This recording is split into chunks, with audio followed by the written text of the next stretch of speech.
जन जागृति साक्षरता अभियान में आपका स्वागत है। पिछले सेशन में हमने देखा किस प्रकार हम डेटा टाइप्स का प्रयोग करते हुए अपने टेबल में डेटा एंट्रीज को स्टोर कर सकते हैं, लेकिन पहले हमें इन डेटा टाइप्स को डिफाइन करना ज़रूरी होता है। तो आइए देखते हैं हमारे पास कौन कौन सी डेटा टाइप्स हैं, बारी बारी से सबकी जानकारी लेंगे।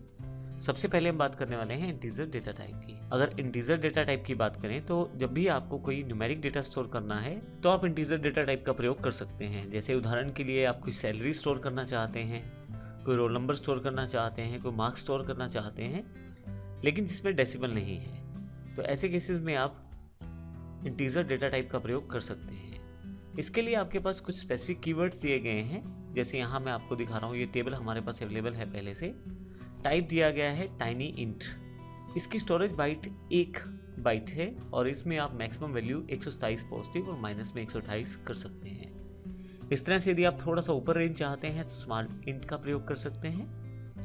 थोड़ा सा उससे ऊपर आना चाहते हैं तो मीडियम इंट का, उसके पश्चात INT और फाइनली बिग इंट का। तो अगर मैं यहाँ डिस्क्राइब करना चाहूँ तो ये जो टाइप है या जो हमारे ये कीवर्ड्स हैं, एग्जैक्टली ये आपको एक रेंज प्रोवाइड करते हैं। किस रेंज में आप वैल्यू स्टोर करना चाहते हैं वो आप डिसाइड कर सकते हैं पहले से ही। अगर आपको लगता है डेटा बहुत ही छोटा है तो आप टाइनी इंट का प्रयोग करें, लेकिन जहां आपको लगता है कि डेटा बहुत ज़्यादा आप स्टोर करने वाले हैं, बड़ी कोई अमाउंट या बड़ा कोई नंबर स्टोर करना चाहते हैं, तो इंट या बिग इंट का प्रयोग भी आप कर सकते हैं। तो यहाँ इंटीजर डेटा टाइप का प्रयोग करके मैं न्यूमेरिक इन्फॉर्मेशन को स्टोर कर सकता हूँ MySQL में। लेकिन जब आपको डेसिमल स्टोर करना हो तो उस केस में आप फिर डेसिमल डेटा टाइप का प्रयोग कर सकते हैं, जिसमें आप अपनी इन्फॉर्मेशन को विद डेसिमल स्टोर कर सकते हैं, आधा दशमलव के स्थान के साथ भी स्टोर कर सकते हैं। तो आइए देखते हैं हमारे पास डेसिमल डेटा को स्टोर करने के लिए कौन कौन सी डेटा टाइप हैं। सबसे पहले हमारे पास डेसिमल डेटा टाइप है, फ्लोट है और डबल है। जब भी हम इन्हें प्रयोग करते हैं तो हमें दो चीज़ें स्पेसिफाई करनी पड़ती हैं। इन तीनों में रेंज का फ़र्क है। जैसे डेसिमल छोटा नंबर स्टोर करेगी तो फ्लोट उससे बड़ा और डबल जो है उससे भी बड़ा नंबर स्टोर कर पाएगी। अब यहाँ पे तीनों को जब आप प्रयोग करना चाहते हैं, अपनी रिक्वायरमेंट के अकॉर्डिंग आपको चाहे डेसिमल प्रयोग करें, फ्लोट या डबल, तीनों में आपको 2 डिजिट बताने होते हैं। पहले जैसे यहाँ डेसिमल का एग्जाम्पल ले लेते हैं, 6 दिया गया है, टोटल नंबर ऑफ डिजिट्स बताने हैं।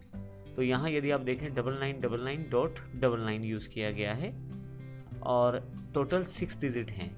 कोमा डाल के मुझे बताना है कि दशमलव के कितने स्थान आपको चाहिए। तो मैंने यहाँ 2 लिख दिया है, तो इसका अर्थ ये होगा कि हमारे पास दशमलव के 2 स्थान अवेलेबल हो जाएंगे। ऐसा ही बिल्कुल फ्लोट में और डबल में किया जा सकता है। तो डेसिमल नंबर जब भी आप प्रयोग करते हैं तो उसके लिए आप डेसिमल, फ्लोट और डबल का प्रयोग कर पाएंगे। यहाँ एक सजेशन, यदि आप किसी प्रकार की मॉनेटरी कैलकुलेशंस को करने जा रहे हैं जिसमें पैसा इन्वॉल्व है, तो ऐसे केसेस में मोस्टली हम डेसिमल टाइप को चुनते हैं फ्लोट या डबल के बजाय, क्योंकि डेसिमल का जो लेवल ऑफ करेक्शन है वो ज़्यादा रहता है बजाय फ्लोट या डबल के। तो इस सेशन में हमने इंटीजर डेटा टाइप और डेसिमल डेटा टाइप के बारे में पढ़ा है। इस सेशन में हमने जाना कि किस प्रकार हम इंटीजर में या डेसिमल में अपने डेटा को स्टोर कर सकते हैं MySQL में। अगले सेशन में हम बात करने वाले हैं, अगर हमें कोई भी टेक्सचुअल इन्फॉर्मेशन स्टोर करनी है तो हमें किस प्रकार का डेटा टाइप प्रयोग करना है। उसके लिए हम देखेंगे किस प्रकार अगले सेशन में अलग अलग स्ट्रिंग डेटा टाइप्स अवेलेबल हैं, और साथ ही अगर हम डेट टाइम में कोई इन्फॉर्मेशन स्टोर करना चाहते हैं तो उसके लिए हमारे पास MySQL में कौन कौन सी डेटा टाइप्स अवेलेबल हैं।